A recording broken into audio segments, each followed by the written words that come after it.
মাছ ধরায় ৫৮ দিনের নিষেধাজ্ঞা চলছে। তবে নিষেধাজ্ঞা শুরুর সপ্তাহ পেরিয়ে গেলেও জেলেরা এখনও পাননি সরকার নির্ধারিত প্রণোদনার চাল। এতে অনেকটা মানবেতর দিন কাটাচ্ছেন উপকূলের সমুদ্রগামী জেলেরা। এ নিয়ে আরও জানাতে বরগুনার ঝোলোয়া ইউনিয়নের জেলে পল্লী থেকে যুক্ত হয়েছেন জিয়াদ মাহমুদ। জিয়াদ, কবে নাগাদ জেলেদের সরকারি প্রণোদনা দেওয়া শুরু হতে পারে এবং এ বিষয়ে প্রশাসন কি বলছে?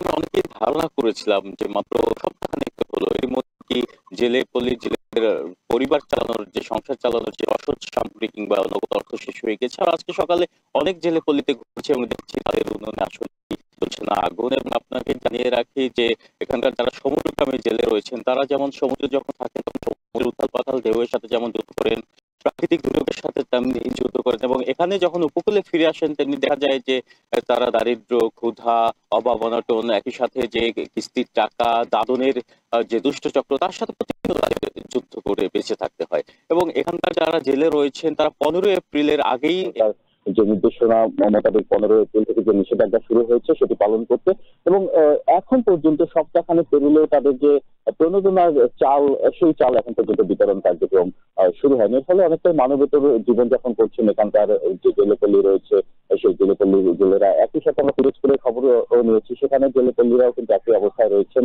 তারা জানেন না যে কবে তাদের প্রণোদনা চাল বিতরণ করা হবে। বরগুনা জেলায় লক্ষাধিক নিবন্ধিত অনিবন্ধিত মিলে লক্ষাধিক সমুদ্রগামী এবং নদ নদীতে যারা মাছ ধরেন সেই জেলে থাকলেও এখানে সমুদ্রগামী ২৭,২৫০ জন জেলেকে প্রণোদনার আওতায় নিয়ে আসা হচ্ছে এবং পিরোজপুরে ৫,৫০০ মতো জেলেকে প্রণোদনার আওতায় নিয়ে আসা হয়েছে। তাদের এখন পর্যন্ত যে চাল সেই চাল দেওয়ার বিষয়ে জেলা মৎস্য কর্মকর্তা আমাদের জানিয়েছেন যে মন্ত্রণালয় কর্তৃক বরাদ্দ সেটি এখন পর্যন্ত আসেনি, এবং বরাদ্দ আসা মাত্রই এখানকার যে জেলে রয়েছেন জেলেপল্লী তাদেরকে প্রণোদনার চাল বিতরণ করা হবে। তবে আরো একটি বিষয় রয়েছে যে আগে যেখানে ৬৫ দিনের নিষেধাজ্ঞা ছিল তখন আমরা দেখেছি যে ৮৬ কেজি করে চাল দেওয়া হতো। তবে এখানকার যে মৎস্য কর্মকর্তা তিনি আমাদের জানিয়েছেন যে যেহেতু নিষেধাজ্ঞার সময় কিছুটা কমিয়ে এনেছে তাই দিন হিসাব করে এখানকার জেলেদের পরিমাণ মতো যে প্রণোদনা চাল সেই চাল প্রদান করা হবে।